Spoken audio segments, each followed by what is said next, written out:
At 34, I'm still living at my childhood home with my mother. It's been 3 years since my father passed away, and I decided to stay here because I didn't want to leave her alone. During these years, we had unwelcome visitors, my brother Bob and his wife Jane. I've known Bob since his birth, and Jane, his middle school classmate, has been around almost as long. They've been a couple since then, and Bob would bring Jane home for vacations, so I got to know her quite well. To put it plainly, they've left a lasting impression on me, and not a good one. They used to bully me for fun. Our parents, both busy with their careers, were often away on weekends, and that's when Bob and Jane's torment would peak. We lived in a large mansion built by my father, a CEO. During those unsupervised times, Bob and Jane would trick me into playing hide and seek, only to trap me in a closet. They would cram it with stuff, making it impossible for me to get out. I'd be stuck there until just before our parents came home, and then I'd be punished for the mess in the closet. One day, my mother came home early and caught Bob and Jane in the act. She was furious, and after that, I was never locked in the closet again. However, the harassment didn't stop.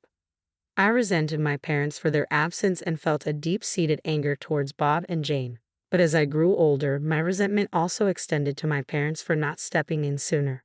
By middle school, their cruelty escalated. Bob and Jane shredded my school uniform, defaced nearly all my textbooks, and destroyed my cushions and bedding. Their relentless torment was a painful reminder of how little support I had received growing up. Later, I discovered that Bob and Jane, who were high school students at the time, had performed poorly on their final exams and had been scolded by their parents. It seemed that their anger and frustration had fueled their cruel revenge on me. I was left stunned in my devastated room, overwhelmed with questions. Why was I enduring this? Why was no one coming to my aid? I stood there, lost in these thoughts, until my mother came to call me for dinner. When she saw the state of my room, she screamed in horror. My father rushed in as well. Bob, the last to arrive, struggled to contain his laughter, occasionally letting out a chuckle. Confronted by my shocked parents, I cried out, "Mom, Dad, I want to leave this house." Tears streamed down my face as I continued, "No one is helping me. Bob and Jane are always so mean. My toys, my study materials, my clothes, they're all ruined. I don't want to live like this anymore. I hate both of you. You're not helping me." It was the first time I had cried so openly in front of my family. Until that moment, I had silently endured and wept quietly in my struggles. But now, I sobbed loudly like a child. Seeing my distress, my mother hugged me tightly, apologizing for everything that had happened. Even Bob, witnessing the severity of the situation, appeared to understand the gravity and tried to leave. But my father stopped him by grabbing him by the collar. "Do you realize what you've done? This is criminal," my father said, his voice low but filled with intensity. Bob protested, "Oh, come on, it's just an exaggeration. We were only playing around." "Destruction of property is a crime," my father retorted. "You understand you need to make amends, right?" "But Catherine is family," Bob argued weakly. Bob's attempt to downplay his actions with, "I'm a minor. Minors can't be criminals, right?" was met with a deep sigh from my father. "Yes, a minor like you might not be able to pay for the damage," my father said, "but it's up to the parents to address the consequences. If you can't make amends, we will have to. We also bear responsibility for raising you this way. I think it's time for you to go live with your uncle." My uncle, my father's younger brother, was a stern figure who had a reputation for disliking dishonesty. He was feared by the neighborhood kids, almost like a boogeyman. He was kind to well-behaved children, including me, but had no patience for troublemakers like Bob and Jane. Bob, of course, was terrified of the idea. "No way. I don't want to live with Uncle. I promise I won't do this again." My father's voice was resolute. "You've made that promise before. When you and Jane locked Catherine in the closet, chased her around, and threw bugs at her knowing she's afraid of them, each time you promised to change. But you never did." He continued, "We cannot keep someone who hurts our family, even if they are family. Never set foot in this house again." With that, my father grabbed Bob by the scruff of his neck and dragged him out. Later, I learned that my parents had been deeply upset by Bob's behavior. Despite their scolding, Bob still didn't seem to grasp why he was being punished. Bob continued his annoying antics against me, and I began to think he was beyond help. It seemed there were people in the world who couldn't grasp even the basic rules of society, and Bob and Jane were prime examples. Initially, Bob had planned to attend university on our father's dime after finishing high school. But my father told him that someone like Bob would likely end up causing trouble even in university. As a result, Bob ended up working at our uncle's company right after graduation. It became clear that Bob was desperate to escape our uncle's rigid environment. Shortly after high school, he and Jane, who had also just graduated, rented an apartment together. They began their new life with the understanding that neither their parents nor their uncle would help with rent or living expenses. Soon after moving out, Bob asked me to lend him some money. At the time, I had just started high school and wasn't working part-time. The money I had saved up, which Bob had previously stolen when he lived at home, had been fully reimbursed by my parents as I had documented everything meticulously in a notebook. Although I had the money, I had no intention of giving it to him. I told Bob, "Aren't you ashamed to ask your high school-aged sister for money? I'm not even working, so I don't have any extra funds. There's no way I'm giving you any." After that, I informed both my mother and father about Bob's request for money. They were furious and vowed not to provide any further assistance. I felt it was best for Bob and Jane to fend for themselves without relying on others. Since then, I focused on my studies and worked hard to go to college. I dedicated myself to my studies throughout college and, after graduation, joined a company where I continued to grow and learn. My busy life made me completely forget about Bob. That is, until an invitation to his wedding arrived at our house. I saw that Jane, with whom Bob had been living, was the bride. I thought, so they're finally getting married. My parents and I discussed whether we should attend the wedding of a family member.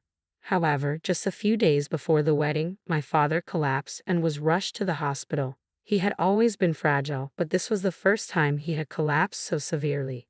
Both my mother and I were frantic and immediately called for an ambulance. In the midst of the chaos, I reached out to Bob, only to be met with a dismissive response. "I'm about to get married. Don't call me during this crucial period of my bachelorhood," he said. When I informed him of our father's emergency hospitalization, he shrugged it off, saying, "He just tripped, didn't he? Make sure to come to my wedding." And with that, he hung up. Shortly after, our father passed away. With both the wake and funeral inevitable, my mother and I had to inform Bob that we wouldn't be able to attend his wedding. Despite his insistence that we come, we decided to stay home. We also informed Jane's parents about our father's passing and our inability to attend the wedding. While Jane's parents understood our situation, Bob and Jane criticized us for not coming, calling our absence disrespectful. The messages left on my mother's and my voicemail were so absurd that it made me question who the real rude ones were. Bob and Jane accused us of being disrespectful, claiming that we were trying to ruin their wedding, despite all the effort we had put into it. While my mother and I were occupied with arranging the funeral, Bob and Jane proceeded with their wedding as if our father's death was an afterthought. After that, my mother and I chose not to discuss the situation further, but it was clear that our relationship with my brother had been irrevocably damaged. Then, unexpectedly, Bob showed up at our doorstep. When I answered the intercom and heard, "I've got a delivery," I was taken aback to see Bob and Jane standing there. The monitor had only shown their silhouettes, so I was unprepared for their arrival. As soon as I opened the door, they barged in with large pieces of luggage, pushing me aside. Hey, what's the rush?" I protested. It seemed Bob had completely ignored our father's final command to never set foot in our house again. Bob and Jane rudely entered, dumped their luggage in the hallway, and began speaking to me without any regard for decency. "You and Mom need to leave this house immediately," Bob declared. "What?" I responded, shocked. "Isn't Mom diagnosed with dementia? This mansion isn't suited for someone like her or a loser like you who never improves," Bob continued. "A place like this should belong to glamorous people like Jane and me. So you need to get out right away." I was stunned. What on earth was my brother talking about? After 3 years since our father's death, he hadn't offered an apology, visited the grave, or made any effort to mend things. And now he was demanding the mansion. To make matters worse, he presumed her mother had dementia and was planning to evict her. I was left speechless. Just then, our mother emerged from a room at the back. "Catherine, what's going on?" she asked, her confusion evident. When she saw my brother and Jane, she said something that left me even more bewildered. "Oh, who might you be? If you're a stranger, please leave," she said. Bob and Jane burst into mocking laughter.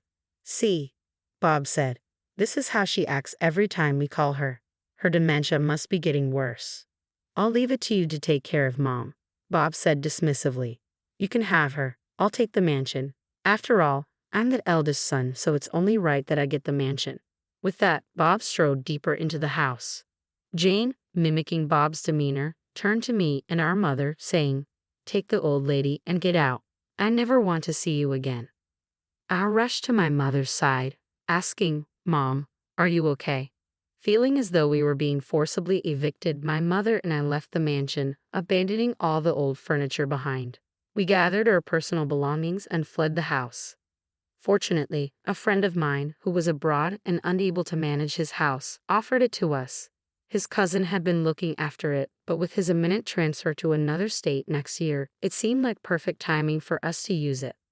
When we arrived at the house and set down our luggage, a sense of relief washed over us. We took a moment to breathe deeply and relax. Then my mother said with a hint of humor, "We've left that house, and I still can't stand how Bob and Jane acted. Maybe we should just sell it." I took the opportunity to ask the question that had been on my mind. "Bob said you have dementia, Mom. What's that about?" "Oh, that," she said, her tone reflective. "About 2 years ago, Bob and Jane began frequently asking me for money. They didn't attend their father's funeral or contact me afterward. I was baffled by their nerve to ask for money after treating me so poorly. So every time they called, I pretended not to recognize them and said, 'Who? I don't know you. You're a stranger to me, right?' It seemed Bob and Jane misunderstood my mother's indifference. They interpreted her treatment of them as forgetting who they were, assuming she genuinely had dementia because she no longer wanted anything to do with them. Regardless, I felt it was wrong to evict someone you believe has dementia. My mother quickly decided to move forward with selling the mansion. We had discussed selling the large mansion ever since our father passed away, and we were left living there alone. At that time, one of the executives from my father's company, where I am currently undergoing training as a successor, had expressed interest in buying the mansion if we decided to sell. So the buyer was essentially confirmed. We just needed to handle the formalities. When I spoke with a real estate acquaintance and explained the situation to the executive, they agreed that if we left Bob and Jane alone, the house could fall into serious disrepair. Something needed to be done quickly. A week later, my smartphone rang incessantly, and my mother's phone was also blowing up. There were numerous calls from Bob to my mother's phone and from Jane to mine. They probably wanted to discuss the same issue, but we found their attempts amusing and chose to ignore them for a while. We enjoyed our tea and chatted, letting an hour pass without noticing. It seemed Bob and Jane had been trying to reach us the entire time. When I finally answered the call, Jane exclaimed, "Finally, why didn't you pick up sooner? There's a huge problem. The house has been taken over." "Wait a minute," I said. "Didn't you two take over the house? I think we're the ones who should be saying we've been taken over." "No," Jane said, sounding panicked. "Bob and I took over the mansion, but now strangers have come and are demanding we leave. They've barged in and are trying to kick us out. Our mansion has been taken over." I couldn't help but burst out laughing. I was tempted to tell her that they were the ones who had unlawfully occupied the house in the first place. Chuckling, I replied, "You're talking about being taken over, but you're not even the legal owners. My mother, the rightful owner, sold the house to someone else. So the strangers you're talking about are the new owners, and you need to move out." "What?" "She sold it. But this mansion belongs to Bob." Jane was in shock. "When did anyone say that?" "Well, no one explicitly said it," I answered, "but Bob is the eldest son. Isn't it assumed that this house, along with the property and the company, would eventually be his? And that Jane would live elegantly as the CEO's wife in this mansion?" Despite everything, Jane was frantic and struggled to grasp the situation. I burst out laughing again. The fact that Jane thought Bob would automatically inherit the mansion and become the CEO of the company just because he was the eldest son was astonishing. Such naive thinking. Given Jane's firm belief, Bob likely shared the same misguided expectations about inheriting both the mansion and the company, despite no one ever promising him either. I laughed again at her absurd assumptions. "Bob as a CEO? You as the CEO's wife? How could you even entertain such fantasies? You're both still low-level employees at the company where you first started without any plans or education to succeed in the business." Jane was clearly taken aback by my words. Stunned, she retorted, "In that case, I'll just inherit the company from Uncle." I laughed even harder. You should at least check the company's personnel announcements. My uncle's cousin's son became the president last month. What? Jane was in disbelief. So there's no chance for Bob to become CEO, and I can't be the CEO's wife. That's correct, I confirmed. Can I hang up now? I don't think I need to talk to strangers anymore. Wait, please, Catherine, give us some money, Jane pleaded. Well, goodbye then, I said, ending the call. Later, I heard from my uncle about what happened next. Bob and Jane refused to leave the mansion, clinging to the pillars and stubbornly refusing to go. My uncle had to come and pick them up himself. It seems their strict training at my uncle's company had scared them so much that they cried when he took them away. They were placed at a mountain retreat owned by one of my uncle's acquaintances because they proved too unpredictable to be left on their own. My uncle warned them that if they didn't improve at the retreat, they might never leave the mountain. Despite this warning, they attempted to escape multiple times but were caught each time. As for me, the person handling the house management is my fiancé, who is currently working abroad. I'm living in his parents' house while he completes his long-term assignment. He plans to end his assignment this year and will soon be planning our wedding. My mother and uncle, who have helped us so much, will be invited to the wedding, but of course,